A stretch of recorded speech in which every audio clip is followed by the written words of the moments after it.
Hello বন্ধুরা, আজকে আমাদের আলোচনার টপিক প্রেজেন্ট পারফেক্ট টেন্স। ভালো করে এক্সাম্পলসগুলো লক্ষ্য করো। Number 1, I, we, you, they, have done it.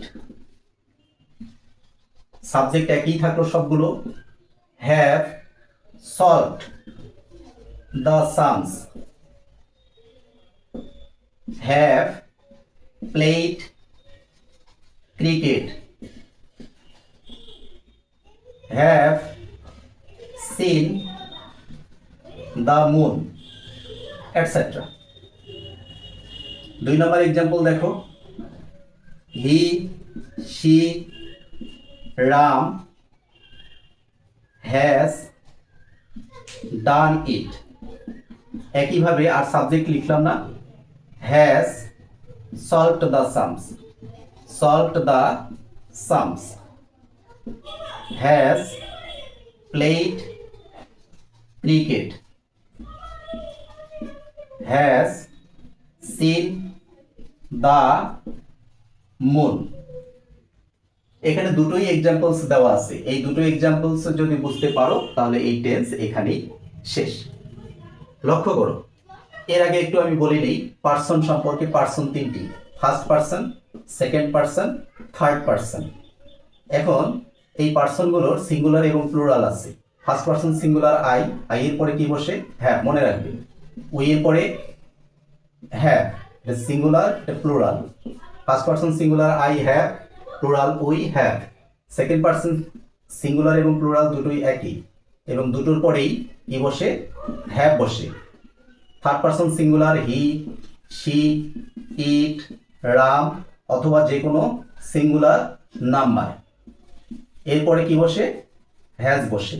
Third person plural দে অথবা যে কোনো প্লুরাল নাম্বার, এদের পরে কি বসে? হ্যাভ। তাহলে কোথায় হ্যাজ বসে? পার্থক্যটা এইখানে শুধু, এই থার্ড পার্সন সিঙ্গুলার নাম্বারের ক্ষেত্রে। সাবজেক্ট যদি থার্ড পার্সন সিঙ্গুলার নাম্বার হয় তখন শুধুমাত্র সেই ক্ষেত্রেই হ্যাজ ব্যবহার করা হয় সাবজেক্টের পরে। তাহলে এখানকার পার্থক্য এই হ্যাজ এবং হ্যাভ কোথায় ব্যবহার করব এটা নিশ্চয়ই ক্লিয়ার। শুধুমাত্র সাবজেক্ট যদি থার্ড পার্সন সিঙ্গুলার নাম্বার হয় তখনই শুধু হ্যাজ ব্যবহার করব, আর বাদ বাকি ক্ষেত্রে কি ব্যবহার করব? হ্যাভ। এখন অর্থ হচ্ছে এখানে দেখো এই হ্যাজ হ্যাভ এর পরে কি বসানো হয়েছে? ডান, সলভড, প্লেড, সিন। একইভাবে ডান, সলভড, প্লেড, সিন, এগুলো কি? এগুলো ভার্বের পাস্ট পার্টিসিপল ফর্ম। এই জিনিসটা জানা সবারই আবশ্যিক, না জানলে এগুলো টেন্স করতেই পারবে না তোমরা। ভার্বের তিনটা ফর্ম আছে। একটা আছে present form, present form, past form, আর একটা আছে past participle, participle. Present form কি বলা হয়? ভার্বের 1 number form, V1, V2 past ফর্মকে, আর পাস্ট পার্টিসিপলকে বলা হয় V3। যেমন হচ্ছে do present form, did past form, done past participle form. এখানে দেখো ডান বসেছে। ডানটা তাহলে কোন ফর্ম? Past participle form. একইভাবে হচ্ছে সলভড এখানে কি? Past participle form. কেমন করে? Solved past form, past participle form একই, সলভড। নেক্সট কি ছিল? Play present form, past form কি? প্লেড, পাস্ট পার্টিসিপল ফর্ম একই, প্লেড। আরেকটা কি ছিল? Seen present form see, past form saw, past participle form হচ্ছে সিন। তাহলে এখানে দেখো প্রত্যেকটা এই হ্যাজ হ্যাভ এর পরে দুটো বাক্যতেই কি হয়েছে? ভার্বের পাস্ট পার্টিসিপল ফর্ম ব্যবহার করা হয়েছে। এখন সামগ্রিকভাবে সেন্টেন্সটার অর্থ দেখো। আই হ্যাভ ডান ইট, আমি এটা করেছি। উই হ্যাভ ডান ইট, আমরা এটা করেছি। ইউ হ্যাভ ডান ইট, তুমি এটা করেছো বা তোমরা এটা করেছো। দে হ্যাভ ডান ইট, তারা এটা করেছে। বা পরের সেন্টেন্সগুলো বললেই একই রকম হবে। সলভ দ্য সামস বলতে অঙ্ক করেছে।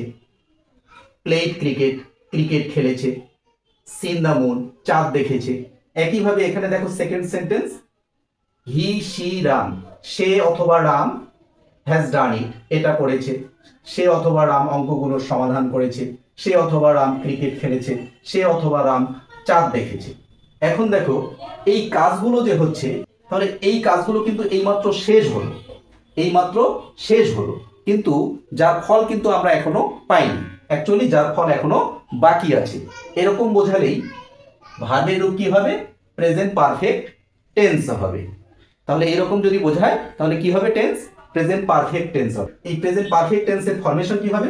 সাবজেক্ট প্লাস কোথাও হ্যাজ বসবে, কোথাও হ্যাভ বসবে, তারপর কি ভি3, ভি3 কেন এখানে আগেই বলেছি past participle form of the verb, plus তারপরে কি বসেছে? অবজেক্ট বা আদার্স। এটা হচ্ছে ফরমেশন বা স্ট্রাকচার অফ দ্য সেন্টেন্স। বাক্যের ফরমেশন কি হবে প্রেজেন্ট পারফেক্ট টেন্সে? তাহলে সাবজেক্ট হ্যাজ হ্যাভ প্লাস ভি3 প্লাস অবজেক্ট অর আদার্স, এগুলো। তাহলে এই সেন্টেন্সগুলো সবগুলো কি ছিল? হ্যাঁ বাচক বা হ্যাঁ বোধক। এখন এগুলোকে আমরা নেগেটিভ করব এবং কোশ্চেন করব। প্রথমে নেগেটিভ করে নিই, দেখো। নাম্বার 1, 1 নম্বরই লিখছি এখানে, I, we, you, they subject হিসেবে লিখছি এগুলো। এদের পরে কি বসে? হ্যাভ, তারপরে কি বসালাম? নট, শুধু কি বসলো? নট, তারপর যা ছিল তাই, ডান ইট। একইভাবে have not solved the sums, have not played cricket, have not seen the moon, have not seen the moon। আর আমরা জানি তো সাবজেক্ট যদি থার্ড পারসন সিঙ্গুলার নাম্বার হয় তাহলে কি হবে? হ্যাজ নট হবে এখানে। তাহলে ইজিলি কি হবে? তাহলে he, she, Ram has not done it, has not solved the sums, has not played cricket, has not seen the moon, তাহলে এখানে দেখো কত ইজি। এখানে কি পার্থক্যটা কি? এক্সট্রা কি বসানো হয়েছে? এই সেন্টেন্স এবং এই সেন্টেন্সের মধ্যে পার্থক্য কি? অ্যাফার্মেটিভ এবং নেগেটিভের মধ্যে পার্থক্য শুধু নট। হ্যাজ এবং হ্যাভের পরে কি বসানো হয়েছে? শুধু নট। কোথাও হ্যাজ আর কোথাও হ্যাভ। এখন দেখো এই সেন্টেন্সটা নেগেটিভ সেন্টেন্সের স্ট্রাকচার তাহলে কি হলো? সাবজেক্ট দেখো একই প্রায়, সাবজেক্ট প্লাস হ্যাজ নট, কোথাও বসবে হ্যাভ নট, প্লাস কি ভি3 প্লাস অবজেক্ট বা আদার্স। এটা হচ্ছে নেগেটিভের বাক্যের যে স্ট্রাকচার এইটুকু, subject has not, have not plus ভি3 প্লাস অবজেক্ট বা আদার্স। এখন আমরা দেখবো কোশ্চেনটা আরো ইজি। একটু লক্ষ্য করো কত ইজিতেই সবকিছু করা যায়। কোশ্চেন কোনো কঠিন নয়, কোশ্চেন বানানো ইজি। আমরা কোশ্চেন করবো এখানে, নেগেটিভ হয়ে গেল কোশ্চেন।